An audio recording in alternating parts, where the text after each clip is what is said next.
अब यहाँ पर एक चीज़ थोड़ा सा ध्यान से मेरी बात को सुन लीजिए कि जब आप एलएमएस पर अपने कोर्स को सिलेक्ट करेंगे तो वीक 1 के अंदर आप लोग जाएंगे।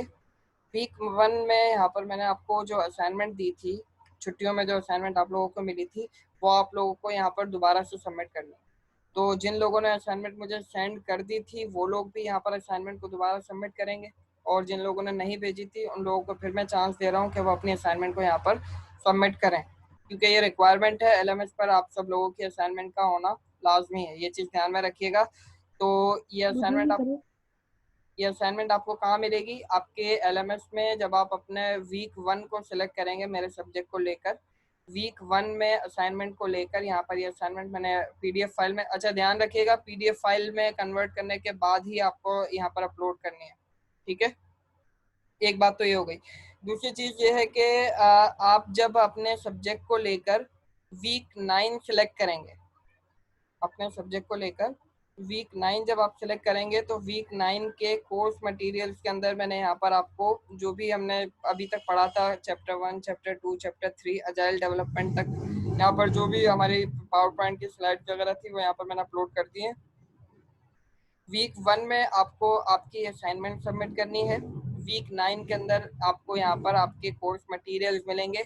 जितने भी अभी ये एलएमएस के अंदर कोर्स मटेरियल्स होंगे वो मैं सारे के सारे वीक 9 में ही अपलोड करूंगा, ताकि आपको एक ही जगह पर सारे के सारे मिल जाएं, ठीक है? असाइनमेंट आपको वीक 1 में सबमिट करनी है। वीक 9 के अंदर आपको यहाँ पर आपके जितने भी कोर्स मटेरियल होंगे, चैप्टर 1, चैप्टर 2, चैप्टर 3, आज हम चैप्टर 4 शुरू करने जा रहे हैं, तो वो भी जब मेरी स्लाइड कंप्लीट हो जाएंगे मैं यहाँ पर अपलोड कर दूंगा वीक 9 में। यहाँ तक सबको बात समझ में आ गई है? से पढ़िए रे। क्या आवाज समझ में नहीं है मुझे?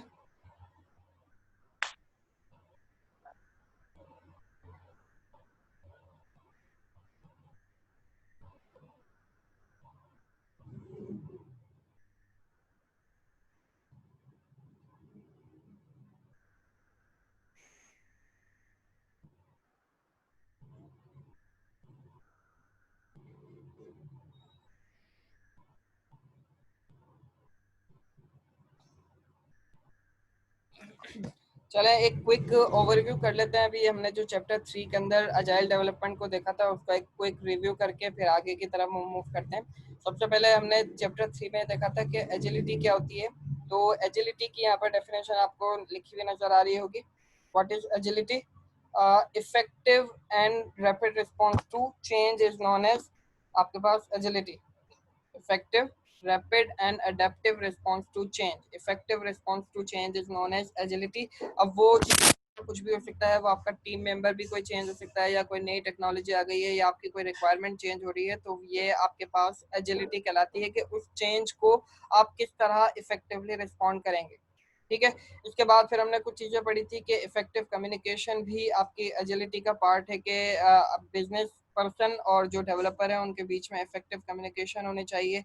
Drawing customer into the team, इस पॉइंट पर भी हमने अच्छे खासी बात की थी कि कस्टमर को यहाँ पर टीम में मिलाने का मतलब ये नहीं होता है कि आप कस्टमर को ये कह रहे हैं कि आप हमारे साथ बैठकर ही काम करें, बल्कि आपको एक ऐसा एनवायरनमेंट क्रिएट करना होता है कि जिसके जरिए कस्टमर आपका ऐसा लगे कि ये बंदा मेरे लिए ही काम कर रहा है और मुझे इसके साथ इंटरेक्शन करनी चाहिए, ताकि एक अच्छी वर्क प्रोडक्ट मेरे पास एट द एंड मिल सके, ठीक है? इंक्रीमेंटल डिलीवरी की हमने यहाँ पर बात की थी कि आपको टाइम टू टाइम जो भी आप काम करते जा रहे हैं उसको इंक्रीमेंटल डिलीवरी, यानी आपको टाइम टू टाइम अपने कस्टमर को दिखाना है कि ये चीज़ अभी यहाँ तक बन गई है, इसके बारे में मुझे फीडबैक दें ताकि मैं आगे अपना काम कर सकूँ, ठीक है? तो अजाइल डेवलपमेंट की अगर बेसिक डेफिनेशन हमने देखी थी तो rapid incremental delivery of software is known as agile development. ये आपकी अजाइल डेवलपमेंट की यहाँ पर डेफिनेशन लिखी हुई आ रही है। उसके बाद हमने ये देखा था कि अजाइल डेवलपमेंट आज के दौर के अंदर ज़रूरी क्यों है। तो the modern business environment is fast paced and ever changing. अभी हमने इसके अंदर ये देखा था कि मॉडर्न बिजनेस डेवलपमेंट आपके पास कंटिन्यूसली चेंज होती रहती है, उसमें चेंज आना एक ऐसी हमारे पास एस्पेक्ट है जो लाजमी चेंज आके ही रहेगा आपकी सॉफ्टवेयर डेवलपमेंट के अंदर। तो इसीलिए आपके पास एक अजाइल डेवलपमेंट टेक्निक होनी चाहिए जो आपके इस प्रोसेस को अच्छा कर सके, ठीक है? उसके बाद हमने दो चीजें देखी थी आपकी, एक होती है कन्वेंशनल विजडम और एक आपके पास होता है अजाइल प्रोसेस। अब कन्वेंशनल विजडम पास वो टेक्निक्स हैं जो आपके पास चेंज को अच्छे से रिस्पॉन्ड नहीं कर रही होती है। जिस तरह आपके पास वाटरफॉल मॉडल था, वाटरफॉल मॉडल के अंदर चेंज को सपोर्ट करने के कोई इतने खास मैकेनिज्म मौजूद नहीं है। तो इस तरह के आपके पास फ्रेमवर्क्स या इस तरह के प्रोसेसेस जो चेंज को सपोर्ट नहीं करते हैं, उनको हमने यहाँ पर नाम दिया है कन्वेंशनल विजडम। इसके अलावा जो आपके पास प्रोसेसेस आपके ये चेंज को सपोर्ट कर रहे होते हैं, उनको हम यहाँ पर नाम दे रहे हैं अजाइल प्रोसेसेस। जैसे हमने स्पाइरल मॉडल या हमने प्रोटोटाइपिंग मॉडल की बात की थी, वो आपके अजाइल प्रोसेसेस के अंदर आ जाते हैं।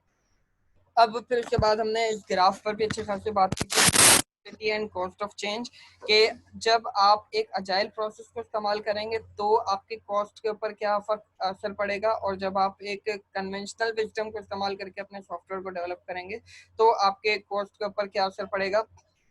तो ये बात पहले भी हम कर चुके हैं। ये वाली जो लाइन है ये डेवलपमेंट कॉस्ट को शो कर रही है, और ये वाली जो लाइन है आपके डेवलपमेंट स्केड्यूल को शो कर रही है, यानी टाइम।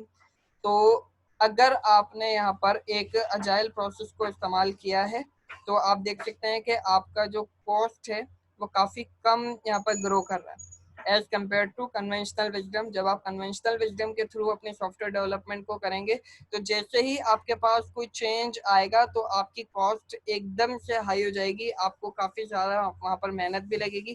कॉस्ट के बारे में भी मैंने बात की थी कि कॉस्ट सिर्फ यहाँ पर पैसे की बात नहीं होती है, कॉस्ट के अंदर आपकी एफर्ट्स भी आ जाती हैं, आप जो उसके ऊपर टाइम स्पेंड कर रहे हैं वो भी आ जाता है, और ऑब्वियसली जो आप उस पर पैसा लगा रहे हैं वो भी यहाँ पर आ जाता है।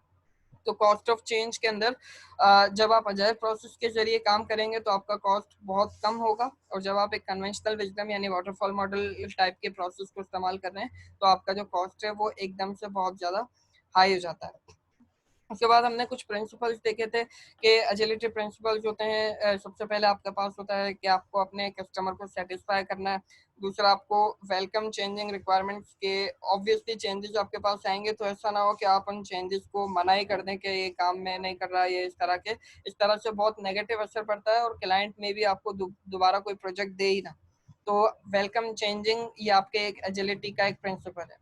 उसके बाद डिलीवर वर्किंग सॉफ्टवेयर फ्रीक्वेंटली, जो जो काम आप टाइम टू टाइम करते जा रहे हैं वो आपको अपने कस्टमर को दिखाते जाना है, उसको डिलीवर करते जाना है ताकि आपको अच्छा फीडबैक मिलते रहे और आपको बहुत ज़्यादा चेंज ना करना पड़े टाइम टू टाइम।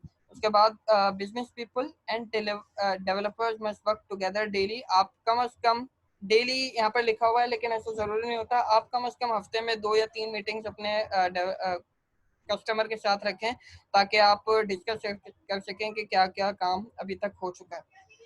उसके बाद build projects around motivated individuals. Motivated individuals से मुराद यहाँ पर वो लोग हैं कि उनको जो डेवलपर्स आपके पास काम कर रहे हैं प्रोजेक्ट के ऊपर, उनको आप इस तरह का एनवायरनमेंट क्रिएट करके दें कि वो आपके पास काम कर सकें, यानी उनको जो सॉफ्टवेयर रिक्वायरमेंट की ज़रूरत है आप उनको वो पूरा करके दें, जो उनको हार्डवेयर रिक्वायरमेंट आप उनको पूरा कर सकें। इस तरह उनको मोटिवेशन मिलेगी और वो आपके लिए अच्छा काम करेंगे। इसके बाद हमने कन्वर्सेशन की भी बात की थी कि फेस टू फेस कन्वर्सेशन जो है ये सबसे एक इफेक्टिव तरीका है as compare to online classes. अभी हम भी ऑनलाइन क्लासेस ले रहे हैं लेकिन इस ऑनलाइन क्लासेस के अंदर वो बात नहीं है जिस तरह हम एक लाइव कन्वर्सेशन कर रहे होते थे। तो अभी ये एक टेम्पररी हमारे पास स्केड्यूल है, इसलिए हम ये ऑनलाइन क्लासेस ले रहे हैं, otherwise face to face conversation is effective. उसके बाद working software is the primary measure of progress. आपको ये ध्यान में रखना है कि वर्किंग सॉफ्टवेयर आपका लाजमी हो। डॉक्यूमेंटेशन भी इम्पोर्टेंट होती है लेकिन डॉक्यूमेंटेशन भी हम इसलिए कर रहे होते हैं कि हम एट द एंड एक वर्किंग सॉफ्टवेयर डिलीवर कर सकें। तो आपके ध्यान में ये बात होनी चाहिए कि आपको एक वर्किंग सॉफ्टवेयर बनाना है जो बाद में इस्तेमाल किया जाएगा। ऐसा ना हो कि आप डॉक्यूमेंटेशन के ऊपर इतना ज़्यादा टाइम लगा दें कि आप अपने सॉफ्टवेयर की क्वालिटी को ही बिल्कुल इग्नोर कर दें और फिर वो आपका सॉफ्टवेयर किसी काम का ना रहे। ठीक है। उसके बाद यहाँ पर कांस्टेंट पेस की हमने बात की थी कि एक कांस्टेंट स्पीड होनी चाहिए। ऐसा नहीं हो पेस का मतलब यहाँ पर स्पीड है, तो ऐसा नहीं हो कि एक दिन आपने बहुत अच्छा खासा काम किया है, एक ही हफ्ते के अंदर आपने मतलब एक दिन के अंदर आपने 12 घंटे लगाकर अच्छा खासा काम कर लिया, फिर आपने अगले दिन आपको थोड़ी सी बोरियत हो जाती है आप कहते हैं यार मैं आज काम नहीं कर रहा, मैं कल काम कर लूंगा, इस तरह काम अच्छा नहीं होता है। क्योंकि जब आप एक कांस्टेंट पेस के अंदर चल रहे होते हैं तो आपके दिमाग के अंदर चीजें ताजा होती हैं और फिर उसके बाद आप अपने काम को अच्छा कर सकते हैं। लेकिन जब आप बीच के अंदर गैप लेकर आ जाते हैं, 2 दिन का, 4 दिन का, हफ्ते भर का गैप जब आ जाता है, तो फिर चीजें आपके माइंड से ब्लर होना शुरू हो जाती है। क्योंकि कोडिंग एक करना कोई इतना आसान काम नहीं है। जब आप अपनी कोडिंग कर रहे होते हैं तो वो भी आप कुछ टाइम के बाद खुद ब खुद भूल जाते हैं कि मैंने ये क्यों किया था। तो एक कांस्टेंट पेस डेवलपमेंट करना जरूरी होता है कि आप एक सेटिंग बनाकर चलें कि आज मुझे इतना काम करना है, कल इतना काम करना है, परसों इतना काम करना है, बीच में गैप को ना आने दें। ये कांस्टेंट पेस यानी कांस्टेंट स्पीड आपके पास होनी चाहिए अपने डेवलपमेंट प्रोसेस के अंदर। उसके बाद आपको टेक्निकल एक्सीलेंस की जरूरत है, यानी आपके पास कंटिन्यूस अटेंशन आपको देनी है कि जो बंदा जिसको जो काम करने को दिया गया है वो इस तरीके से वहां पर हो रहा है या नहीं हो रहा। और लास्ट के अंदर आपके पास था सिंप्लिसिटी। सिंप्लिसिटी के अंदर ये है कि आपको एज सिंपल काम रखना है कि बहुत ज्यादा आपके पास मर्ज हुई हुई चीजें ना आ जाएं कि आपका जो क्लाइंट है, जो कस्टमर है, वो समझ ही ना सके कि ये इतना ज्यादा ऑप्शन यहाँ पर क्यों आ रहे हैं मेरे सामने। आपको बिल्कुल सिंपल से सिंपल करके अपनी बात को वहां पर एक्सप्लेन करना होगा ताकि सामने वाला बंदा अपनी चीज को समझ सके।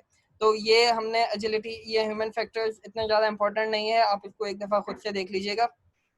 अब यहाँ तक अगर कोई आपको क्वेश्चन हो तो आप अभी मुझसे कर सकते हैं। अजाइल डेवलपमेंट के अंदर ये अभी जो हमने चीजें पढ़ी है ये मैंने प्रीवियस आपको जो पढ़ चुके हैं उसको यहाँ पर रिवाइज कराया। यहाँ तक कोई क्वेश्चन हो तो अभी कर लीजिए।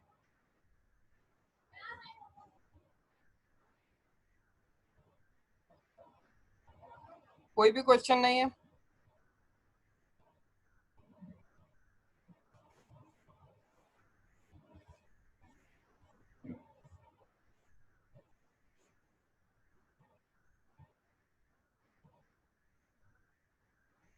No sir.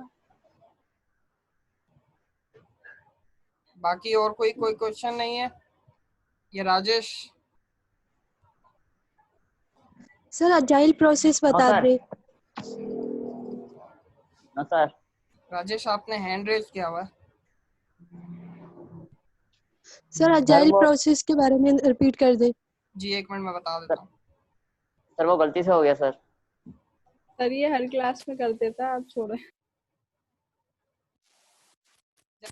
आपके पास बेसिकली वो प्रोसेसेस होते हैं जो आपके पास चेंजेस को सपोर्ट करें। जैसे आपने प्रोटोटाइपिंग मॉडल देखा था, वो चेंजेस को सपोर्ट करता है। स्पाइरल मॉडल हमने देखा था जो आपके पास चेंजेस को सपोर्ट करता है। तो इस तरह के मॉडल्स या इस तरह के प्रोसेसेस जो आपके चेंज को सपोर्ट कर रहे हैं वो आपके अजाइल प्रोसेस कहलाते हैं। दूसरी तरह के प्रोसेस आपके कन्वेंशनल विजडम प्रोसेस होते हैं जो चेंज को सपोर्ट नहीं करते हैं। जैसे आपके पास वाटरफॉल मॉडल होता है। तो ये जो मॉडल है आपके पास ये अजाइल नहीं होता। अजाइल प्रोसेस वो जो आपके पास चेंज को सपोर्ट कर सके। और कोई?